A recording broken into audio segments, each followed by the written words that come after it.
Good morning, everyone. I'm really happy to be here as usual and happy to see you. We are going to continue what we started last week. I think you both here last week, so that's great. And if not, if anyone's joins that wasn't here, I'm going to be reviewing. This topic is it's on the sadder side. I don't know that you're going to leave the class feeling super happy, but even the sad parts in our history are stories that need to be told and shared and things that we could learn from. And we're going to share my screen with you.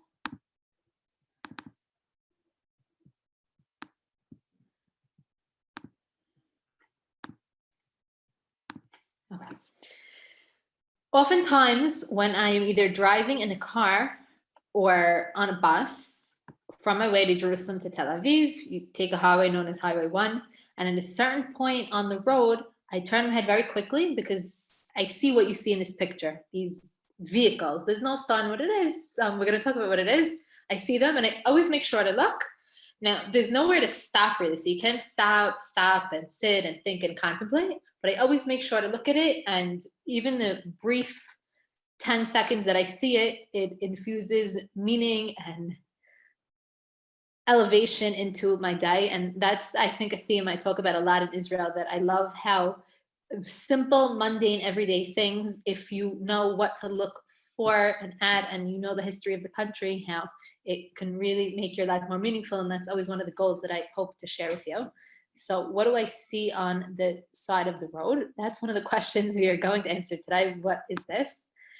Here's another view about it. And already in the question, I give you part of the answer. So what are the convoys on the side of the road? A convoy is an armored vehicle. Now they look kind of broken down because they are. This is not exactly what it looked like when they were used. We're going to talk about when they were used, but these are the remains of it. The second question we're going to answer is, what is the unique and painful story of the Convoy 35, Shayarat Halamed Hey in Hebrew? And how can we continue living by the values of this convoy? And of course, new place to visit in Israel. That's always one of my favorite goals. So let's review a bit from last week to set the stage as to where we are. We spoke about the attempts to start Gush Etzion in 1927, which failed because of the riots, the 1930s, which failed again because of riots. And then we said in the 1940s, a group of Jews from Poland, they agreed to try again, and they were succeeding. They were settling the land. They were religious. Life was tough but meaningful, and they're succeeding. Then we have the partition plan, and the Jews in Gush Etzion, they're kind of stuck because they're in this orange area over here, and they're supposed to be in the Arab territory. So what do? Do they stay put? Do they fight? Do they leave? And they got the answer the next day when the War of Independence started. They said, hey, it's a war. If it's a war, we're fighting back. You don't know how a war is going to end. And that is what they do. And we also mentioned that the War of Independence, something that characterized it, is that it was a war of roads. And whoever had control of the roads had control of the direction of the war. And we have in Hebron, which is south of Gush Etzion region, a Jordanian power base. And their goal is to go to Yerushalayim. Go to Yerushalayim, they have to stop and take care of what's on the way. And we said Gush Etzion was on the way, which eventually fell. We said last week, it had a nickname, Hamalka, the queen has fallen, the queen has fallen. And Ben Gurion later said that we have to thank the fighters of Gush Etzion for Jerusalem, the Jerusalem that we have today, because they really put their lives out on the line and they were fighting for a higher purpose. Now, because it's a war of roads, we have to help the settlements that are surrounded by our villages.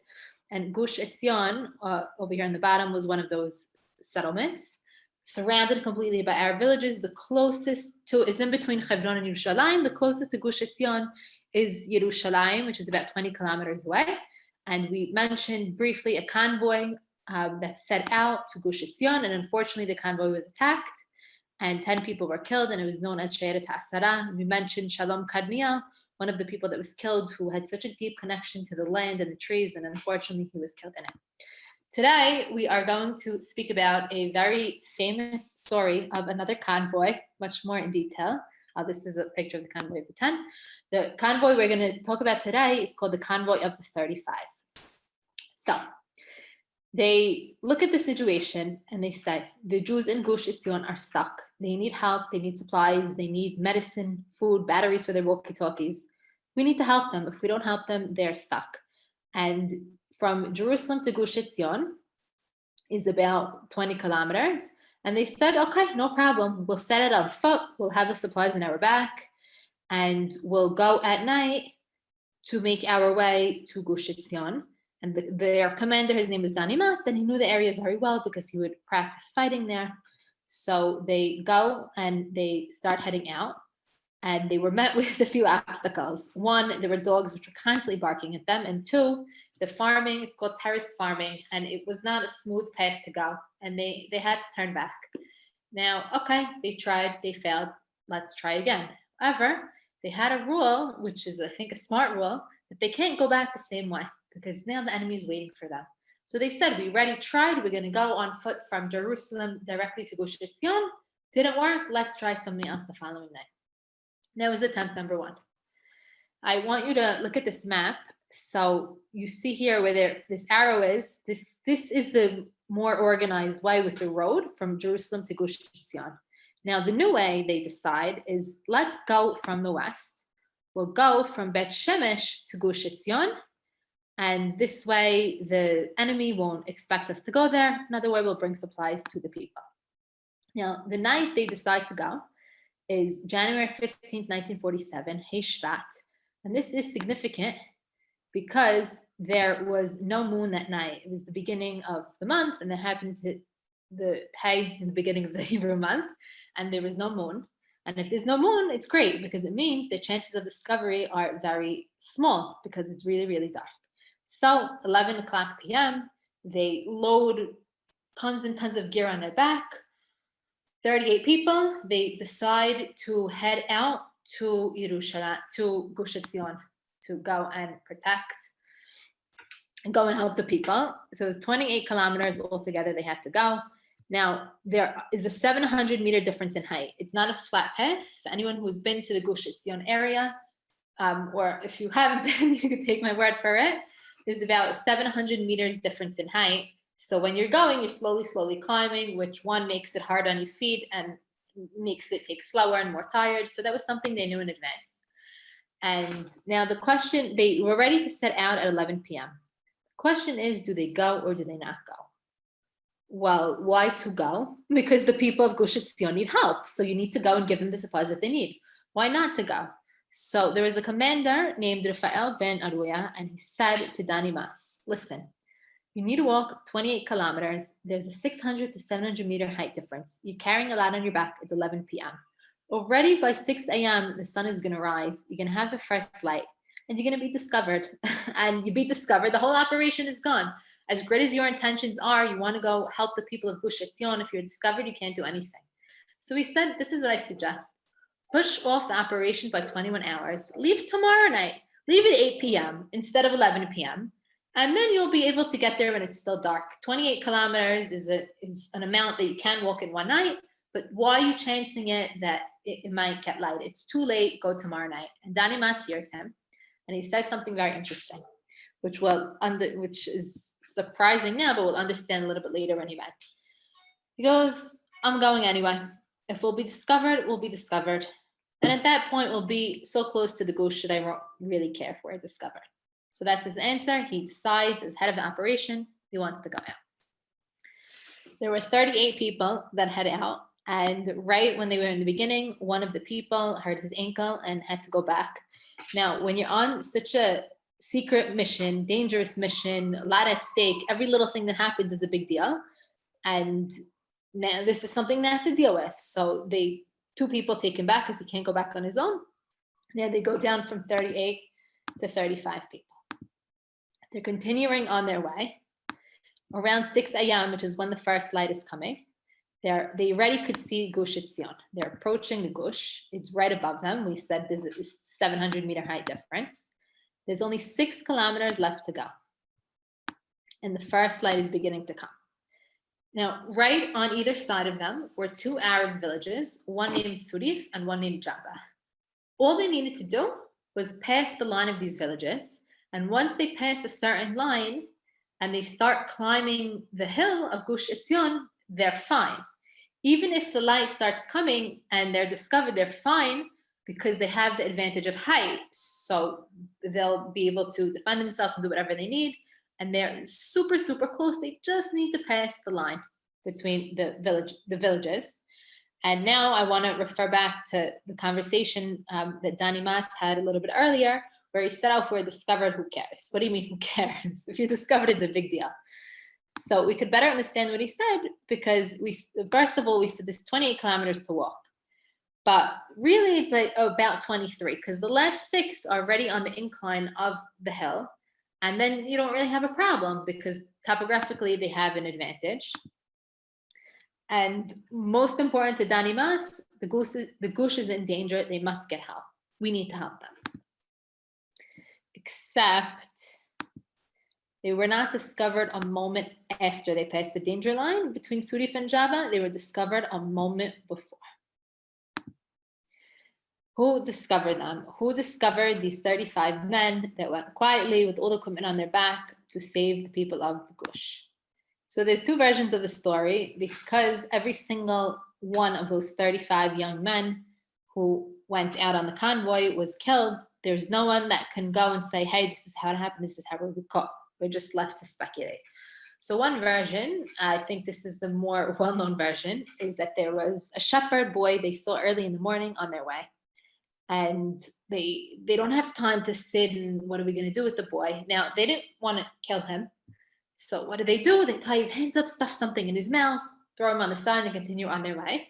So one story suggests that he somehow managed to get to one of the villages, and he told the Arabs that he saw Jews. And the way it worked back then is he screams out, Yahud, Yahud.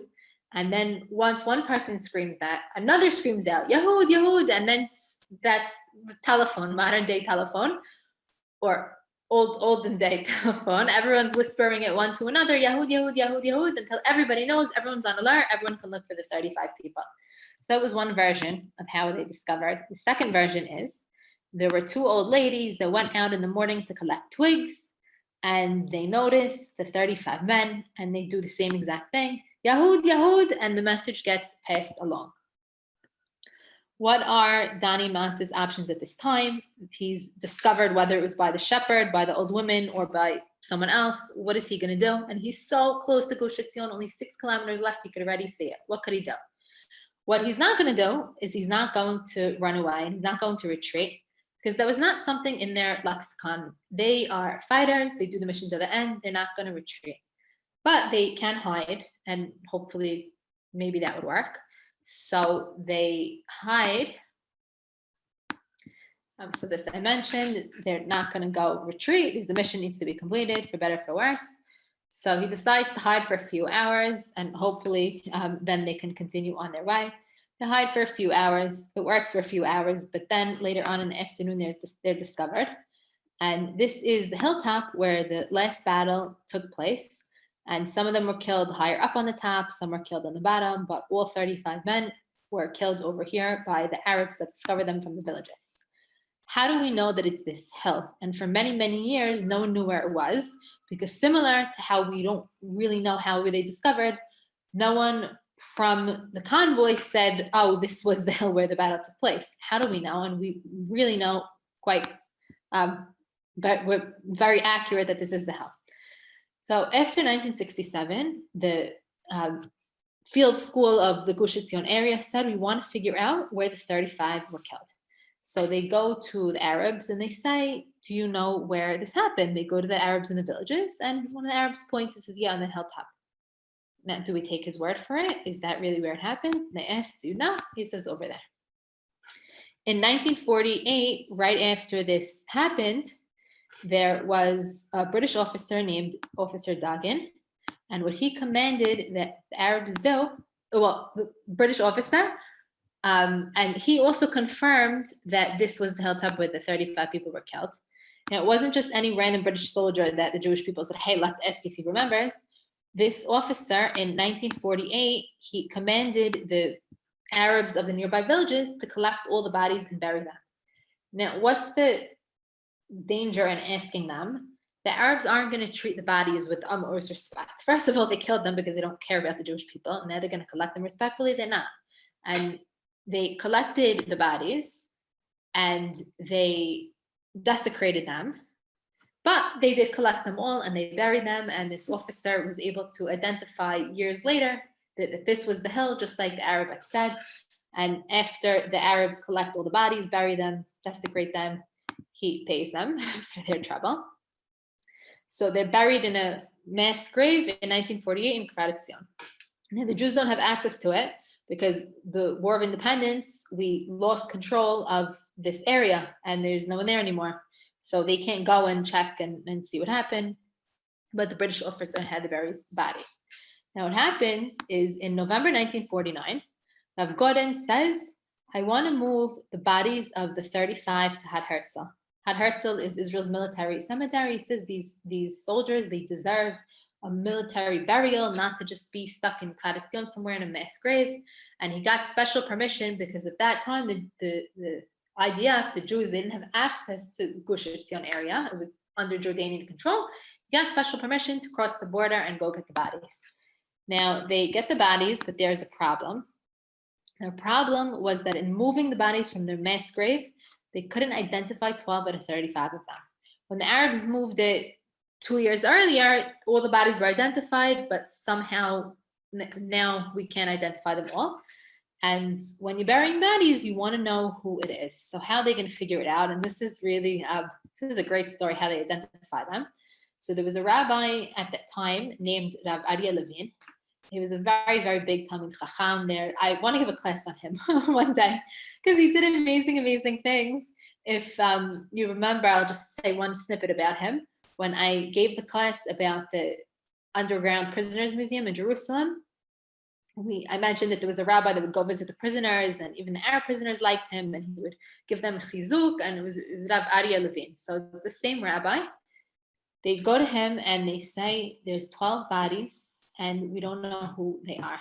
So how he figures it out, he does, it's called a mystical lottery, where you take the Tanakh and you open it 7 times. And then the 7th time you open it, you put your finger on a pasuk. And in that pasuk is a word, and the word is a clue to whose body it was. For example, he opens the Tanakh 7 times. He opens to a pasuk, Kohanecha Yilbeshu Tzedek. And Kohanecha has the word Kohen. Oh, this body must be to someone named Kohen. And that's how he identifies all the bodies. Now, today, and I don't know what the situation of DNA was back then, but for sure, if the families wanted to do a DNA test, they can.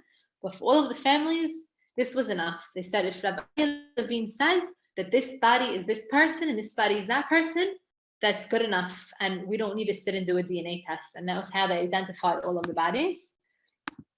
And here, if you go to Had Herzl today, you'll see that the bodies are not in a mass grave. They're in individual graves from the convoy of the 35. And that is the tragic story of the convoy. Now, when learning any kind of, whether it's a military story, even a happy story, it's one thing to speak about people as a group, the convoy, the 35, and it's another when you get to go a little bit more personal and learn about some of the people. I know when I take groups to Had Herzl, I don't just, these are the graves of these people, these are the graves of that one. I like to try to go to individual graves and talk about specific stories, because if you hear someone's personal story, you can connect more to it than a big idea. And I think similarly on Yom HaShoah, people like hearing from survivors or watching testimonies because it makes it more personal when it's something individual and not just 6 million. So now, for this next part, I want to talk about 2 of the 35 men that were killed, some personal stories about them. Okay. This was the commander of the operation, Dani Mas. Dani Mas said, we're going to go, even though it's 11 o'clock p.m., and I know it's risky. I know there's a chance we might not make it, but I think there is a very good chance we will make it, and the people are in danger. We need to help. So this was Dani Mas. He was extremely brave. He was a leader. Everyone followed him. This over here is a picture of a woman. Let me see if I wrote her name. Wow, I didn't write her name. Her first name is Eti. I forgot her last name. I need to look it up. She was Dani Mas's girlfriend. They met when she was 14 years old. She was Scouts and he was a counselor, and they dated for the next 7 years, mostly in secret. They weren't a public couple. It's not like everybody knew. No one really knew. They'd meet each other once every few months. And she eventually became a nurse. She was the head of the nursing department in Hadassah Hospital, where I plan to give birth, God willing. And something she never, ever, ever told anyone until recently, I'd say the last 5 years, 10 years, is that the night before Dani Mas went on this operation with the 35 people and didn't come back, he proposed to her. And she never told anyone. She kept it a secret. She heard after the 35 people fell, she heard the following day, and this on the left, of course, is a modern picture of her. She heard on the radio that he was killed. And she, over the years, she maintained connection with his family, but even his family, she didn't say, oh, by the way, Dani proposed to me. She kept it a secret in her heart. And she says now, years later, that the night before he proposed and they were making plans. And she said, we have nothing. I don't have a job. We don't have food. We don't have clothes. We can't get married yet. And he's in the Palmach. He's an officer and he's not going to leave. And she said, he's always hurrying. He said, he's going to hurry. He's always hurrying places. And she said, okay, you know what, go on your mission, come back, and eventually I'll get a job as a nurse, I'll have some money, and once I have some money, we could find a place to live and food and everything. And those were the plans, and they never happened. She moved to America. She followed her niece, and she met her husband there. Then when her husband died, she moved back to Israel, and there she felt this desire to share the story. She never told anyone, and it's really what a juicy piece of information, juicy and very painful. She says till today, when she thinks back about the story, it's super painful, even though she got married in her whole life. She was the one that was supposed to marry Dani Mas, and now that she revealed the story, we all know it as well. So that's one personal story about Dani Mas. The next story I want to tell you, a little bit of an introduction. In Israel, I've mentioned a few times, especially when I gave a Zoom on flowers, that people will drive an hour and a half, 2 hours, 3 hours just to see flowers. It's considered a worth it enough thing to do. And from February, March, April, down south, maybe a few last months, there is a beautiful red flower known as the kalanit. And there's this whole festival, they call it Darom Adom because the south of Israel is red. And I went one year with a friend, this is my friend Allison. We went to see the flowers, take pictures like everyone does. You see them wearing red. I even planned what colors I was gonna wear. I wanted to match the flowers. And we loved it, we had a great time. We had a picnic. For us, we said we want to be Israeli, we want to be like everyone and go down and see the flowers. There was this man named Tuvia Kushner, or Kushnir, who was one of the 35. Here is his, unfortunately, gravestone. He nafal bakrab b'derech leGush Etzion. He fell in battle on the way to Gush Etzion. He was 24 years old when he died. He was one of the 35 people. Tuvia loved flowers, and one day in 1912 there was this flower discovered. Let me see if I have a picture of it in the next slide. No, I don't. Okay, there was this flower discovered called the Gilboa iris. It was discovered in 1912. And Tuvia decided that he wanted to go and find it again. It was discovered in the Shomron near the area of Shechem on Had Kabir. So he went with a friend, and it's not really safe there. And it's not like it is today. Well, today you can't even step foot in Shechem. Back then, I think you can step foot in it, but like the area has all Arabs. And the British soldiers who are ruling Israel at the time, they see Tuvia and his friend, and they stop them. What are you doing? You two Jewish people, you can't just walk around. And they bring them to the police station. And only after hours of interrogating them and questioning them, when Tuvia and his friend show intense knowledge of botany and flowers, do they believe that they're really there because they're trying to find a flower and not because they're coming to spy the area or scout it out. So they said, okay, we believe you. You know way too much about flowers. And then they send them back to Jerusalem. Tuvia, other interesting details about him. After he graduated from high school, he wanted to go with his friends on a trip to have Chedmon, probably also to see flowers. I remember in my tour guiding course, we had to memorize what flowers grow in which region of Israel. And on the Chedmon, it's very, very tall mountain, and there's different flowers that grow in different seasons on different height. differences. So you have to memorize what grows where, what height. He was with his friends, and there was a group of girls that was also there. And one of them, a 14-year-old girl, ended up becoming his wife. They started exchanging letters. Eventually, they married. And his whole life, he had a great interest in botany. He discovered a few species of flowers that weren't known before, and killed, unfortunately, when he was 24 years old in this convoy. This over here is a flower known as Satvinit Tuvia, named after him. It grows in the northern Negev, Midbar Yehuda, and another area in Israel only, and it's named after him in his memory. The last personal aspect that I want to add in, there's this man depicted over here named Chaim Guri. Chaim Guri was a very prominent fighter in the War of Independence and later on in Israel's wars, and he also wrote things when he was in Europe at the time of the 35 getting killed. He was on army business, and he sees in the newspaper 35 people were killed by the Arabs, and there's a picture of the bodies, very blurry, and he immediately goes to the headquarters to find out who are the 35 people that are killed. And he starts hearing the names, Dani Mas and others. And Chaim Guri was older than them, and these people were his campers. He said, my campers were killed. And he breaks down and he starts writing very, very fast. He takes out a pen and a paper and writes and writes and writes what's in his heart from all his anguish and anger. And he's writing about the 35 people that were killed. And then after he's done, he takes the paper, crumples it up into a ball, throws it towards the fireplace, doesn't make it into the fireplace, but he's just so angry and hurt, and he doesn't know what to do with all of his feelings. The next morning, a woman walked in who was a widow. He was staying in her house in Europe, and she takes the crumpled paper and she smooths it out and she starts reading it, and she says, Chaim, you can't, first of all, she's grateful it didn't make it to the fireplace. Second of all, she says, you can't just throw it out. Do something with it. It's really very powerful words that came from deep in your heart. It's a great story that should be told. Tell it. And eventually this song is published and it becomes a very, very, very big hit. Now, I wasn't familiar with it because I didn't grow up in Israel, but among Israeli culture, it's very, very famous. And I started reading it, started listening to it, and I didn't get through the whole thing because it's really very, very painful. The song is called Hinemu Talot Gufotenu. A gufa is how you say a dead body in Hebrew. Our dead bodies are just laying here. And if we just look at the first line together, Hinemu Talot Gufotenu Shura Ruka Ruka. Look, our bodies are lying in a long, long, long line, and this is how he saw it.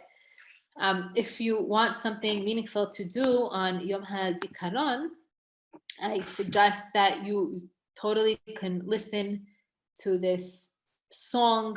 They have a tune for it and everything on Yom HaZikaron. Could look more into the Lamed Hay. There's so many different ways to memorialize, unfortunately, memorialize people in Israel. So I only read part of it because it was really just, I didn't want to be depressed. That was the reason why I stopped. But now that I know of its existence, I think Yom HaZikaron, that's what I'm going to choose to do. I would want to read it in depth more. So that's Chaim Guri and his poem. Now I'm getting to the new place in Israel that you can visit.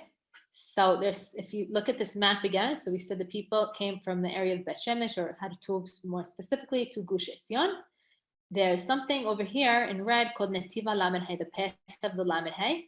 This was the path that the 35 went, and every year there's marches in their honor. And an idea, I mean, it's kind of a sad tour, but an idea that you can do one day, which a lot of Israelis group do, is they go in the path of the 35, and as they're walking along, they tell the story. One, it's beautiful to see the land of Israel. You get to see the land of Israel, and you get to connect to a very meaningful story. So the signs and everything. So that's my suggestion for a new place in Israel, something new to do. You want a new hike, you want a new area. So you can go on this hike with this meaningful story in mind. I want to conclude. So we started out with the convoys on the side of the road. And I said every time I'm on the highway and I see these convoys, these armored vehicles, I can't stop my car because nowhere to stop, but I stop and think for the 10 seconds and maybe further on, even if I'm not seeing them, about the convoys and the people in it, how brave they were, that they tried to make it to not only to Gush Etzion, there were also convoys when Jerusalem was stuck that tried to make it to Jerusalem. And I think about the story of the 35 and the people in it and their bravery and what they stood for. And I like a lot that Israel has them on the side of the road. And it's a reminder, it's a boost that we're not forgetting our history. This is something that happened. This is something that happened over here. Remember it. And you can get this reminder every day if you travel on that road every day. And if not, there's plenty of other reminders about other meaningful things in life. So to summarize what we spoke about today, we mentioned the convoys on the side of the road, and the people said the Gush needs help. So they sent armored vehicles from Jerusalem to Gush Etzion. The first attempt didn't work, so they tried again. They said, let's go from the west, from the Bet Shemesh area. We mentioned the convoy of the 10 that didn't succeed and the convoy of the 35. They set it at 11 p.m. There's 6 kilometers left to go, but because of the light of the day, the sun was already rising. They were discovered either by the shepherd or by the old women collecting twigs. We saw a picture, which you can see today, of the hilltop where they were killed, where the last battle took place. We mentioned the bodies that were buried in 48 by the Arabs but desecrated, and then the reburying. In the reburying, 12 bodies were unidentified. However, Rav Aryeh Levine and the Tanakh were able to find out who they were, and the families were satisfied with that. We then moved on to some personal stories. We spoke about Danny Mas and his fiancée, who we proposed to the night before, which was really, the story was unknown until recently because his fiancée never told anyone. We mentioned Tuvia Kushner, who was another one of the 35, and his love of botany and plants and the flower that's named after him. And we ended with Chaim Guri's poem about the 35 that were killed, which is very meaningful song full of passion and emotion, depressing, but of course, because he's writing about a depressing topic. And we ended with the path of the 35, that it's something you can hike and it's a suggestion for a new place. We touched on this, but I just want a little bit more. One of the questions we said our goals is, how can we continue living by the values of this convoy? And if we think about what they stood for, bravery, dedication to purpose, they wanted to help others at tremendous personal expense and risk. And the convoys on the side of the road that I look at are definitely a reminder of this story. But even if you're not looking at the convoys, I think there's other ways in life to get reminded of them. It's extremely sad part in our history. I think it's important to know it's a pretty famous story. And thank God next week we'll be discussing the happier ending, because we started out with Gush Etzion and all the attempts to settle and it's not working. And we ended on a cliffhanger last week. We said, okay, now no one could step in foot in the Gush. What now? But we know today that if we're in Israel, if you live in Efrat, if you live in Alon Shvut, any one of the El Azad, Gush Etzion, that people are living there. So what was the transition over there? Next week, God willing, or in 2 weeks, we're going to talk about personal stories from the people there. Thank you so much for joining. Always a pleasure. Have a wonderful day.